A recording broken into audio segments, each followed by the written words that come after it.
A millionaire was betrayed by his own brother and thrown into a creek to die. But when a poor 12-year-old boy found him barely alive, neither of them could imagine that moment would change their destinies forever. What happened next will make you cry and believe in human kindness again. But before we continue, write which city you are from and subscribe to the channel so you don't miss more stories. The icy water of the creek hit his face. Mr. Richard Anderson didn't know if he was still alive. His whole body ached, and there was a metallic taste of blood in his mouth that wouldn't go away. He tried to move, but an unbearable pain shot through his ribs. He was lying among the weeds, his feet sunk in the dirty water. Mr. Richard was 65 years old and had once been the owner of Anderson Supermarkets, the largest chain in the state. He had more money than he could ever count, houses, cars, everything anyone could dream of. Yet now he was lying there like a stray dog, unable to understand what had just happened. The last thing he remembered was the argument with his brother Michael in an empty warehouse, once again fighting over business. Michael had always been the envious younger brother, never able to do things right, always asking for loans. Now Richard understood why he had insisted so much on meeting at that strange place. The betrayal hurt more than the blows. His own brother, the only family he had left after the death of his wife, Margaret, had sent him to be killed for the inheritance. Since they had no children, everything Richard left behind would go to Michael. But apparently, he didn't want to wait. That morning, Michael had shown up at his office on one of the top floors downtown, looking worried and carrying a folder full of documents. "Richard, we've got a serious problem," he said. "There's a complaint against the company. They're saying we sell expired products in poor neighborhoods. We have to talk to the man who reported it before this reaches the media." Richard, trusting, believed his brother. For the past 5 years, Michael had been in charge of the company's public relations. He had never been good at it, but Richard had kept him there out of pity, because he was the younger brother. "Where do we have to meet?" Richard asked. "In a warehouse in the industrial district," Michael replied. "The man says he has proof there. He doesn't trust us and doesn't want to come here." Richard should have been suspicious. In 4 decades of business he had never had to solve a matter in such a strange place. But he was tired. Since Margaret's death 2 years earlier, he had lost the will to fight. She had been everything to him. They had met when he was 25 and had just opened his first store, a small shop downtown. She worked as a secretary in a nearby office and always stopped by to buy cigarettes. She was beautiful, not like the models in magazines, but in a real way, with clear eyes and a smile that gave him peace. They married 2 years later. From then on, they were partners in everything. When they opened the second store, she handled the accounting. When they had 10 stores, she managed administration. And when they reached 50 supermarkets across the state, she was still the only person Mr. Richard fully trusted. The only pain they shared was not being able to have children. They tried for 15 years, doctors, treatments, trips abroad. Nothing worked. Margaret cried in secret, and Richard pretended not to care.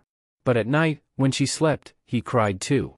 "We'll be happy, just the two of us," Margaret would say, "and we'll help many children who don't have parents." And they did. They donated money to orphanages, scholarships, helped poor families. But always from afar, through charitable foundations, never directly. When Margaret was diagnosed with cancer, Richard was desperate. He spent millions of dollars on the best doctors in the world. He took her to clinics in the United States, Switzerland, and Germany, but nothing worked. Margaret faded little by little over 2 terrible years, until one morning she never woke up again. From then on, Richard became a bitter man. Money and business no longer mattered. He worked only out of inertia, because he didn't know what else to do with his life. Michael had waited for that moment. He prepared the false accusation, set up the meeting in the warehouse, and hired 2 men to attack him. "I'm sorry, brother," Michael said as the thugs held him, "but you're old and sad. This is for the best." The beating was brutal. They hit him with sticks and chains, broke his ribs. But what hurt most was seeing the satisfaction on his own brother's face. "When your body turns up, I'll cry at your funeral," Michael promised. "I'll say you were the best brother in the world and then I'll take everything." After that, everything became a blur. They threw him into a truck and dumped him in the creek, convinced he was dead. On the creek's edge walked Daniel Johnson, a 12-year-old boy. thin, with a patched school uniform and worn-out sneakers given to him at church. His mother, Laura Johnson, worked cleaning houses from 5 in the morning until 8 at night, and still it was barely enough to survive. Daniel's father, Peter, had left when the boy was 5 years old. One day he didn't come back from work, and they never saw him again. Laura never rebuilt her life, saying she had to take care of her son and that men only brought trouble. Daniel helped however he could. He collected cardboard, cans, anything he could sell for a few dollars. He knew the story of his father because his mother had told him when he asked. His name was Peter, and he worked in an auto parts factory. He was a good man, Laura said, but he couldn't control his problem with alcohol. At first he drank only on weekends. Then he started drinking every day after work, and eventually even during work hours. He lost his job for showing up drunk. He found others, but it was always the same. He drank more, worked less, and was fired again. Until one day he told Laura he was leaving. "I'm no good as a father or a husband. It's better if I go," he admitted sadly. She begged him to stay, said they would look for help to stop drinking. But he had already made up his mind. Daniel kept a lot of anger toward his father. He couldn't understand how someone could abandon his own child. With time he thought maybe his father had done the right thing. In the neighborhood he saw many drunk men beating their wives and children. At least Peter left without hurting them. Laura worked like a mule to keep them afloat. She got up at 4:30 in the morning, made Daniel's breakfast, sent him to school, then went out to clean houses until night. She cleaned 4 houses a day, always in wealthy neighborhoods, where people treated her as if she were invisible. One time Daniel went with her when he was sick and couldn't go to school. He heard the employers shouting at her as if she were a worthless servant, forcing her to do more tasks than agreed and paying her less than promised. "Why don't you say anything to them, Mom?" he asked that night. "Because we need the job, son," Laura answered. "If I get fired from one house, I have to find another." Life was hard. Wealthy people thought all housemaids were the same. That day Daniel promised himself that when he grew up, he would earn enough so his mother would never again have to work for unjust people.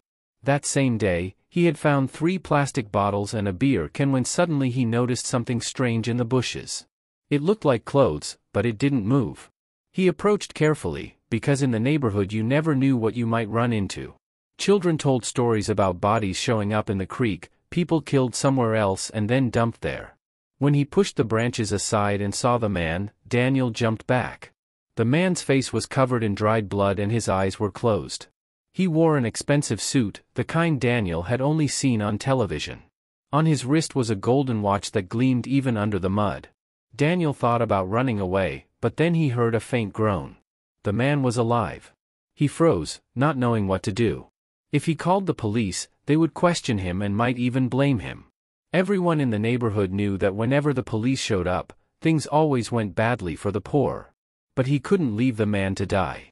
He remembered what had happened to Victor, a boy from the neighborhood who found a bicycle lying around. He had taken it home thinking someone had lost it. 2 days later, the police came saying it was stolen. They didn't believe him when he said he had just found it, and they arrested him. His mother had to sell even the furniture to pay a lawyer to get him out. But this wasn't a bicycle, this was a human being dying. Daniel knelt down beside Richard and gently shook his shoulder. The man slowly opened his eyes and looked at him in confusion. "Sir, are you all right?" Daniel asked. Richard tried to speak, but only a hoarse groan came out. His throat was dry, and his whole body hurt. When he managed to focus, he saw a thin, dirty boy watching him with concern. "Where am I?" he murmured. "In the creek, sir. I found you lying here. What happened to you?" Richard tried to sit up, but the pain in his ribs stopped him. He touched his head and felt dried blood in his hair. "They beat me," he said slowly. "My brother betrayed me." Daniel didn't fully understand, but he could see the man was badly injured. He had a deep cut on his forehead and every breath sounded strained, as if it took great effort. "Do you want me to call an ambulance?" he asked.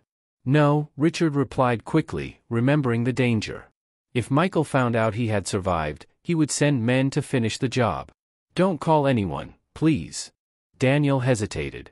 The man looked wealthy, with his suit and his watch, but he also looked scared, like the boys from the neighborhood when the police were after them.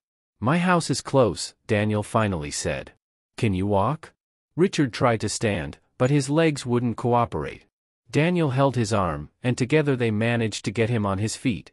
He was big and heavy, and the boy had to make a great effort. The walk to the house was long and exhausting. Richard leaned on him, and Daniel felt his legs might give out. They had to stop 3 times to rest. "You're very strong for your age," Richard said during the second pause. "My mom says work made me strong," Daniel replied. "I've carried heavy things since I was little." "Doesn't your dad help you?" "I don't have a dad." "Well, I do, but he left when I was little."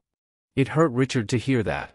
This boy was helping a stranger out of kindness, without having a father to guide him. Daniel and Laura's house was one of the smallest in the neighborhood. 2 rooms, a tiny bathroom, and a kitchen just big enough for a table. The sky blue paint on the walls was peeling, and there were damp stains on the ceiling. But despite the poverty, the place was clean and orderly. Laura worked hard to make it a real home, flowers in used cans as pots, hand-sewn curtains, and photos of Daniel since he was a baby on the kitchen wall. Laura was preparing dinner when she saw her son walk in with a bloodied man. She froze, spoon in hand. "Mom, I found him in the creek," Daniel blurted. "He's hurt." Laura looked him up and down. It was obvious he had money, even dirty and beaten. In the neighborhood they knew rich people almost always brought trouble. "What was he doing in the creek?" she asked suspiciously. "They tried to kill me," Richard answered weakly. "Your son saved my life." Laura sighed. She was a good woman, she had raised Daniel to help others, but she also knew that getting involved in other people's problems could be dangerous. "All right, sit here," she said, pointing to a plastic chair. "I'll clean those wounds." She worked in silence, washing the blood from his face with a cloth. Richard had several cuts, a black eye, and ribs marked by the blows. "They beat you badly," Laura commented. "Why don't you go to the hospital?" "I can't," he replied. "The people who did this are looking for me. If they find me, they'll kill me." Daniel, sitting on the floor, watched him closely. He had never seen such an elegant man up close, not even dirty and wounded. There was something different about him, soft hands, white teeth, the way he spoke. "Are you rich?" he suddenly asked. "Daniel, don't be rude," Laura scolded. "It's all right," Richard said with a tired smile. "Yes, I was rich, but now I don't know if I have anything left. My brother will take it all." "Your brother beat you?" Laura asked in surprise. "My brother and others tried to kill me to take my money." Laura shook her head sadly. She had seen plenty of cruelty, but a brother trying to kill another for money seemed the worst of all. "Are you hungry?" she asked. "It's not much, but I can give you a plate of food." Richard hadn't eaten in 2 days. In the warehouse where he had been ambushed, they hadn't even given him water. He nodded in gratitude. Laura served him a plate of lentil stew with bread.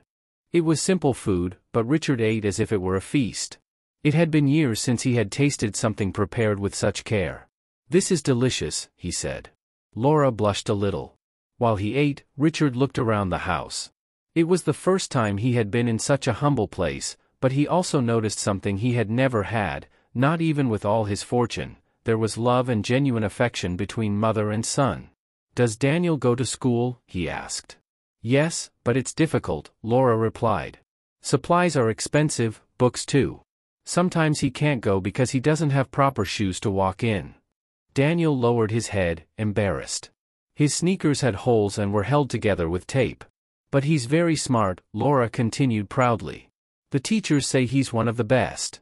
He likes to read and he's good with numbers." "What do you want to be when you grow up?" Richard asked.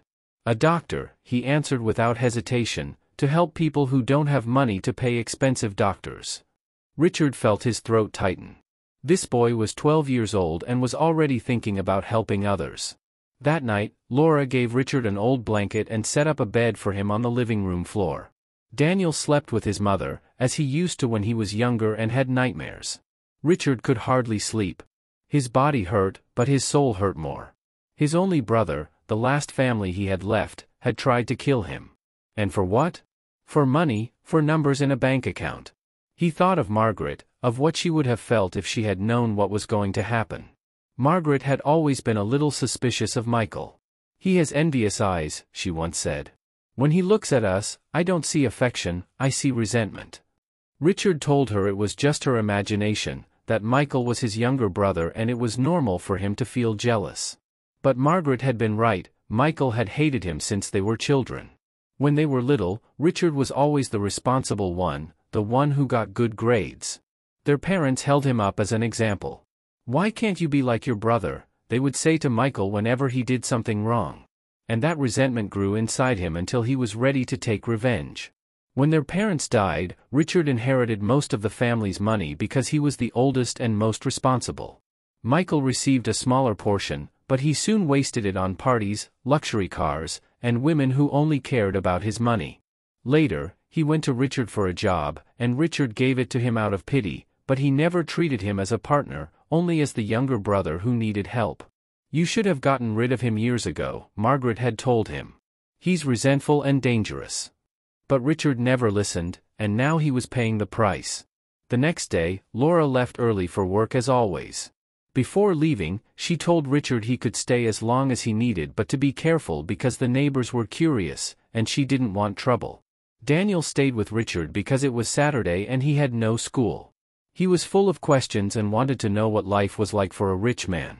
"Did you have a big house?" he asked. "Yes, very big," Richard replied. He told him he had a garden, a swimming pool, and many rooms he never even used. He also had 3 cars, a truck, a sports car, and another for everyday use. Daniel listened with wide eyes, unable to imagine so much. "And why did your brother want to kill you if you already had so much money?" he asked. Richard sighed. "Because he wanted it all for himself and didn't want to wait until I died of old age." "Didn't you have children?" "No, my wife couldn't have them. We were married for 30 years, but no baby ever came." Daniel thought silently. "My dad left when I was 5, he suddenly said. "My mom says he wasn't a bad man, but he didn't know how to be a father." Richard looked at him and felt something different in his chest. This boy was intelligent, well-mannered despite his poverty, and had a natural kindness that had led him to help a stranger. "Do you want me to tell you what my life was like before?" Richard asked. Daniel nodded enthusiastically. He sat on the floor next to the chair where Richard rested, just as he did when his mother told him stories. "I started with a very small business," Richard said. "I was 20 years old and had just finished high school. My father had a small shop downtown, and when he got sick, I took over." "And your father died?" Daniel asked. "Yes, when I was 23. And my mother had died when I was a child, almost your age, so I was left only with my brother, who was still very young." "And how did you manage to have so many businesses?" "I worked day and night for years. I got up at 5 in the morning to go to the market to buy goods and closed at 10 at night. I had no vacations, didn't go out with friends, did nothing but work." Daniel listened, fascinated. In the neighborhood he knew people who worked hard, but never anyone who had made such a fortune. "And didn't you get tired?" "Yes, very much, but I had a dream." He wanted to have many businesses to give others jobs so families could buy food at lower prices. "And did you succeed?" "Yes, but later I forgot why I had started. I got used to money and luxury, and I stopped thinking about helping others." Richard was silent for a moment. "Do you know what's the saddest thing, Daniel? That I had all of that and I was never as happy as I feel now here, with you and your mother." Daniel smiled. "My mom says money doesn't bring happiness, that happiness is loving people and being loved." The days went by and Richard slowly recovered from his injuries. Laura kept working 14-hour days, but now she had help at home. Richard, who had never done housework in his life, learned to cook, wash dishes, and clean. At first it was a disaster. He burned the food twice, broke a plate, and even flooded the bathroom trying to fix a leaky faucet. But Daniel taught him patiently, and little by little he improved. "Don't worry, Mr. Richard," Daniel would say whenever something went wrong. "My mom also broke things when she was learning to cook. The first time she made a roast, she burned it all, and we had to eat bread with butter for dinner." Richard laughed at the boy's stories. Daniel had a way of looking at life that gave him peace. He didn't get upset when things went wrong. He didn't complain about poverty. He didn't hate anyone. One afternoon, while Daniel was doing his homework at the table, Richard noticed he was struggling with math. "Do you want me to help you?" he asked. "You know about numbers?" Daniel said. "I know a little," Richard replied with a smile. He had managed an empire worth $200 million, but he didn't want to scare him. He sat beside him and explained the exercises so clearly that the boy understood immediately. He had a talent for teaching that he had never discovered before. "It's so easy when you explain it," Daniel said happily. From that day on, Richard helped him with homework. He also told him stories about his youth, about how he had started with a small business and made it grow. "And why did you never have children if you liked them so much?" Daniel asked one afternoon. Richard stayed silent for a while. "Sometimes things don't turn out the way we want," he replied. "My wife and I tried for a long time, but it wasn't possible. And when she died, it was too late to start over." Daniel nodded seriously, as if he understood. "But you can be like my dad now," he said suddenly, "if you want." Richard's eyes filled with tears. No one had ever said something so beautiful to him. One night, Laura came home from work more exhausted than ever. She sat in the kitchen and began to cry quietly. "What's wrong, Mom?" Daniel asked. "I was fired," Laura replied. "The lady of the big house said she had no money and couldn't pay me anymore." Richard felt a surge of rage. Laura had worked like a slave for a few miserable dollars, and on top of that, they threw her out in such a way. "How much do they owe you?" he asked. 2 months of salary," she answered, "but she says she can't pay me." "Tomorrow we're going to get that money," Richard said firmly. "No, Mr. Richard," Laura replied, "you can't risk being seen. Besides, those people always find a way not to pay." But Richard had already made up his mind. That night, he waited until Laura and Daniel were asleep and went out for the first time in 3 weeks.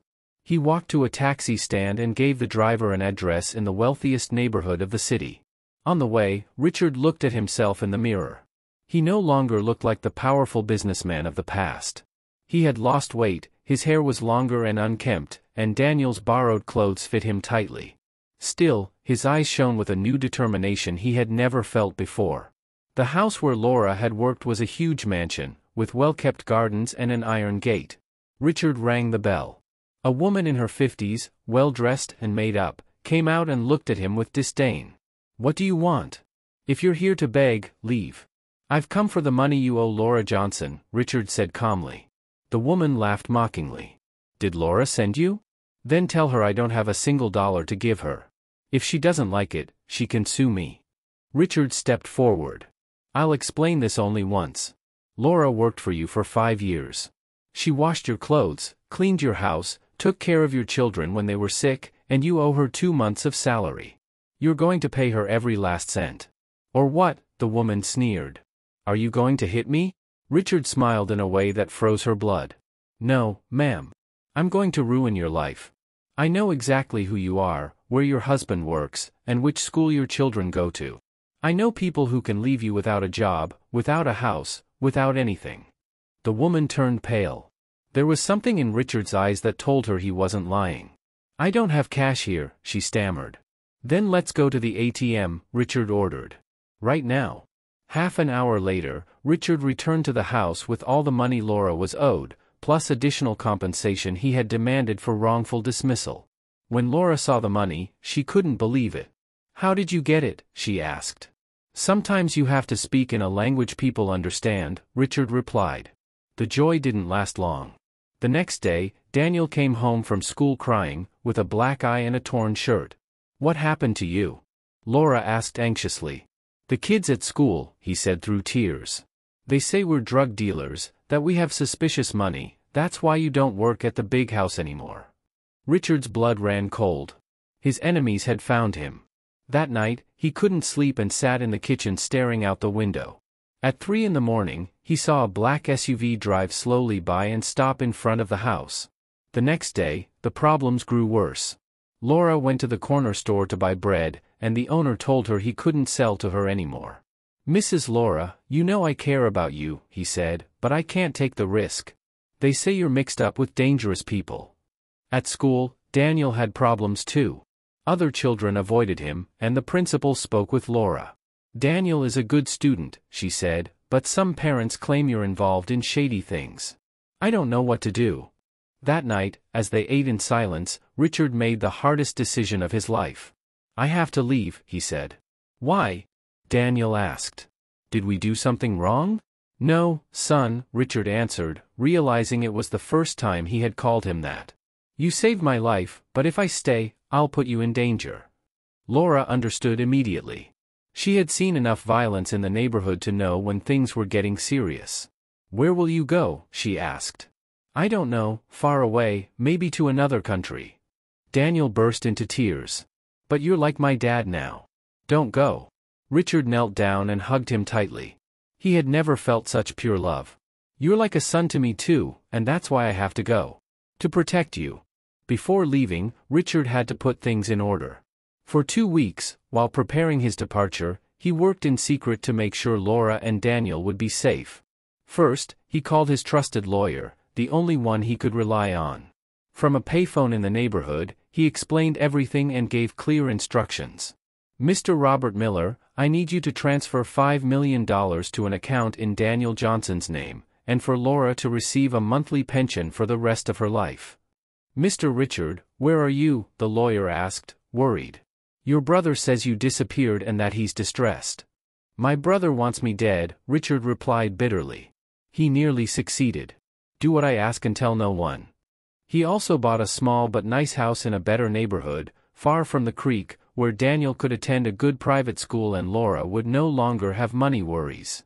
Meanwhile, in his mansion uptown, Michael Anderson was growing increasingly nervous. 3 weeks had passed since he had ordered his brother's death, and the body still hadn't appeared. The thugs swore they had dumped him in the creek and that it was impossible for him to have survived. I want to see the body, Michael demanded.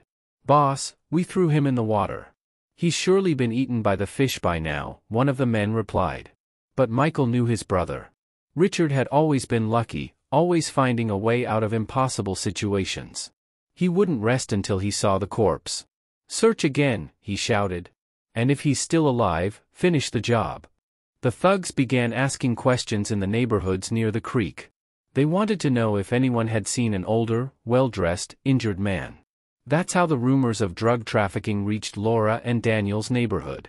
People knew that when strangers showed up asking about someone, it meant that person was in serious trouble. Richard realized his time was running out when Daniel came home beaten again. Worse this time, 2 older boys had attacked him outside school. Our dads say your family are drug dealers, they shouted while kicking him. That's why you suddenly have money. Daniel lied, saying his mother had won a raffle, but Richard knew it was only a matter of time before someone talked too much. That night, he wrote a long letter. In it, he explained the whole truth, who he was, what had happened with his brother, and why he had to leave. He also left precise instructions about the money and the new house. This isn't charity, he wrote. It's a gift of love for the family I never had. Daniel, study hard and become the doctor you dream of being. Laura, rest a little after so much work. I love you as if you were my own blood. At dawn, Laura and Daniel accompanied him to the bus stop. The 3 of them cried openly. Take care, Richard said. And Daniel, study hard. You're very smart, you can go far. Will we see you again? Daniel asked. I don't know, he replied honestly. But I will always carry you in my heart. The bus arrived, and Richard got on. From the window, he watched them until they disappeared from sight. He first traveled to the capital and then to another country in South America. He carried false documents obtained through business contacts and enough money in foreign accounts to live comfortably for the rest of his life. He settled in a small mountain town where no one asked questions and life was simple. He rented a small house and began helping at the local school by teaching math to children. It was a life very different from the one he had lived, but it was a life in peace. Every night before sleeping, Richard thought of Daniel and Laura. He wondered what they were doing, if Daniel was still studying, if Laura was all right. 3 days after Richard left, Laura received a visit from an elegant lawyer. The man explained that Richard Anderson had left very clear instructions.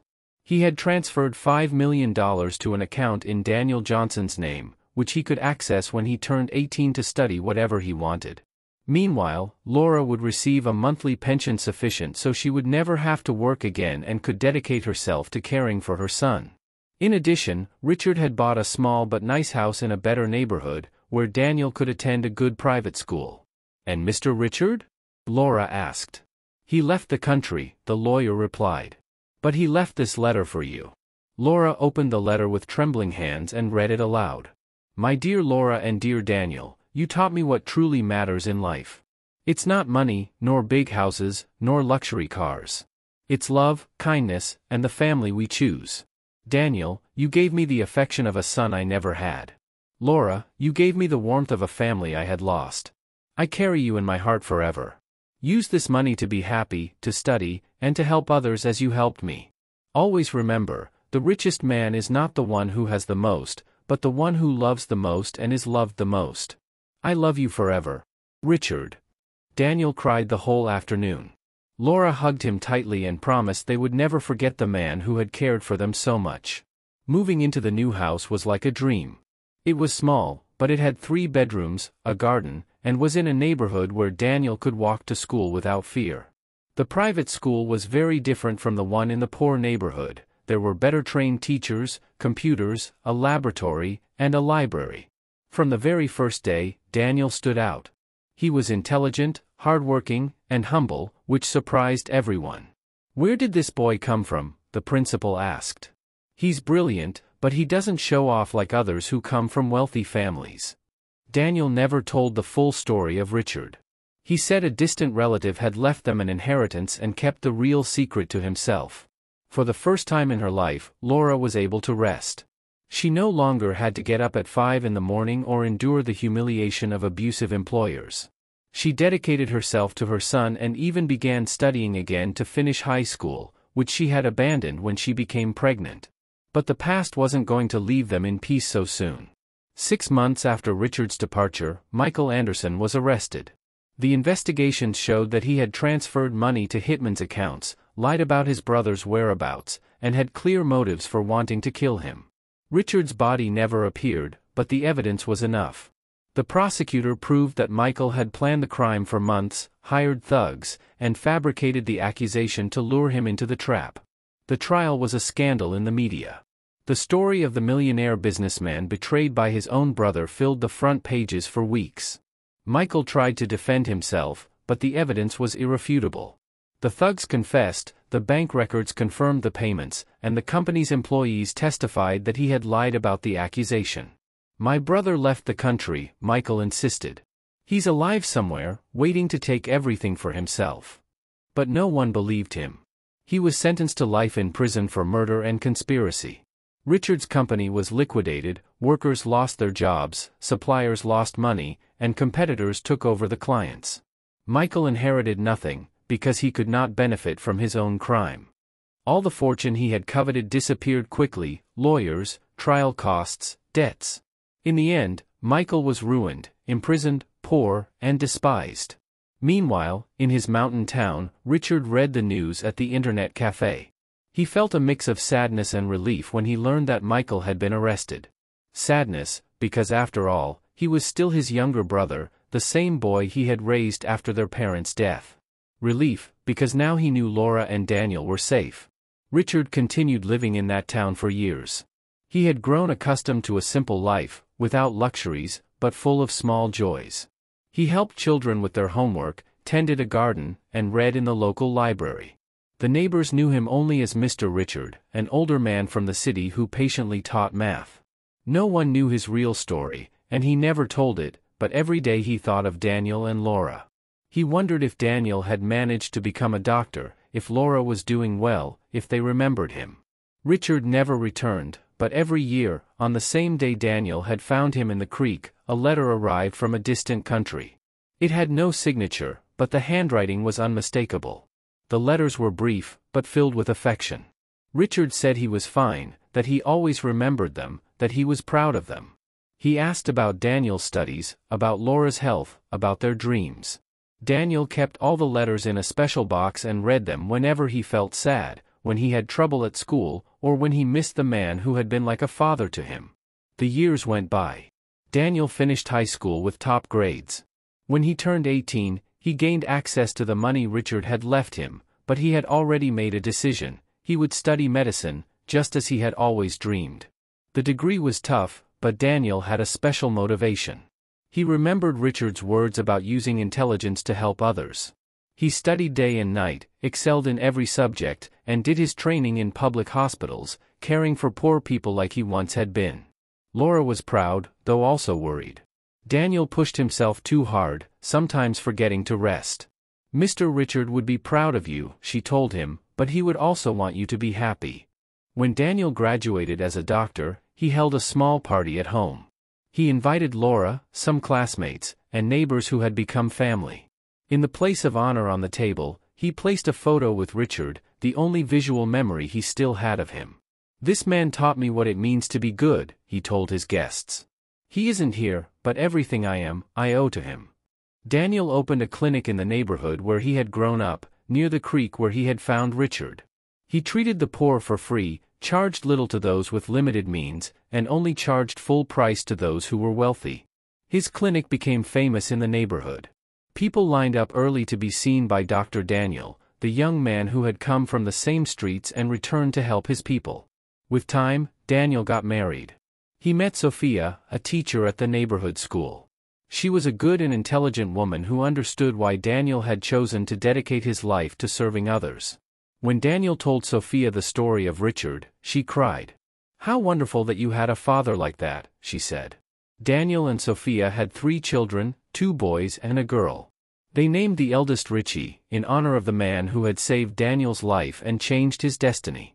When Richie turned 12, the same age his father had been when he found the millionaire in the creek, Daniel took him to the very same place. "Here I met the kindest man in the world," he told him. "A man who taught me that true family is the one we choose with our hearts, not only the one we are born into." Richie listened to the whole story, from that day in the creek to the letters that still arrived every year. "And he never came back?" the boy asked. "No," Daniel replied, "but he is always with us. In everything we do for others, he is still here." Time went by. Laura grew old, surrounded by the love of her son and her grandchildren. She lived long enough to see Daniel become one of the most respected doctors in the city, not for his wealth, but for his kindness. When she fell ill with cancer at the age of 70, Daniel cared for her with the same dedication she had once shown when taking care of him as a child. Laura's final days were in her own home, surrounded by family, free of pain thanks to her son's care. Before dying, she asked Daniel to read Richard's letter to her one last time. As she listened to those words about love and the family we choose, Laura smiled and drifted off forever.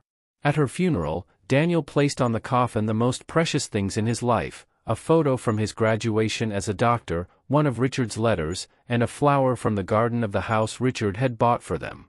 Richard's letters continued to arrive for 20 more years. Always on the same day, always with news that he was doing well and questions about the family. But when Daniel turned 32, they stopped coming. He knew, without anyone telling him, that Richard had died.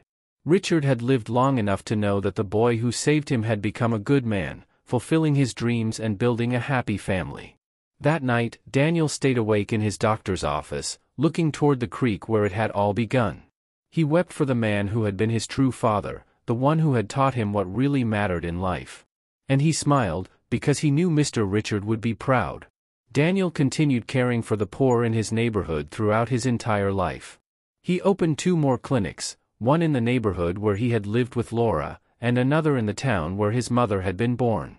He also trained young doctors to follow his example, teaching them that medicine was a service, not a business. In old age, with white hair and tired hands, he kept telling Richard's story to anyone who wanted to listen. One day, he told his grandchildren, a poor boy found a rich man lying in a creek.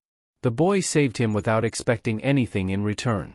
And that rich man gave back not just money, but love, wisdom, and the most important lesson, that true wealth is in loving and being loved. His grandchildren grew up hearing that story. When they became adults, they too became good people, some doctors like Daniel, others teachers, others social workers. They all chose paths that helped others. The story was passed down from generation to generation.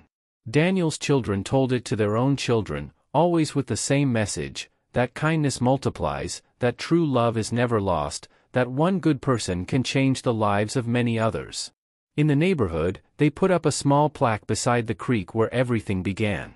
It did not bear Richard's real name, because Daniel never wanted to expose him. The inscription read, "Here began a love story between a man without a family and a boy without a father." They taught us that true family is the one we choose with our hearts. To this day, people from the neighborhood bring flowers to that plaque. Not everyone knows exactly who Richard and Daniel were, but they understand the message. You must always help someone who has fallen, because you never know how that gesture can change the world. When Daniel was very old and felt his life fading, he wrote a long letter telling everything. He left it in a bank safe with instructions to open it after his death. My name is Daniel Johnson, and when I was 12 years old, I found a man named Richard Anderson lying in a creek. I saved him because my mother taught me to help others. That man also saved me, not just with money, but with a father's love. He taught me that family is not only blood, but the affection we choose to give and receive. This story is real, and I want it to be known forever, so that others can learn what I learned, that a single act of kindness can change many lives, that true love never dies, and that the richest man is not the one who has the most, but the one who loves and is loved the most. When Daniel died at 80, surrounded by children, grandchildren, and great-grandchildren, the letter was opened. The complete story became known, published in the media, and shared across the entire country. But for Daniel's family, fame didn't matter. What mattered was that they had lived that story themselves and had witnessed how love could transform everything. In the cemetery where he was buried, there is a simple grave with an inscription he himself chose, son of Laura Johnson and Richard Anderson. One gave me life, the other taught me how to live it. To this day, every year, on the day Daniel found Richard in the creek, someone from the family goes to the cemetery and leaves 2 flowers, one for Daniel, who saved a stranger out of kindness, and one for Mr. Richard, who returned that love many times over. Because some love stories are so powerful they last forever. And the story of Richard and Daniel is one of those that reminds us that no matter how rich or poor we are, we can always choose to be good people. And when we choose kindness, the world becomes a better place for everyone. If you like this story, give it a thumbs up and subscribe to the channel so you won't miss new ones.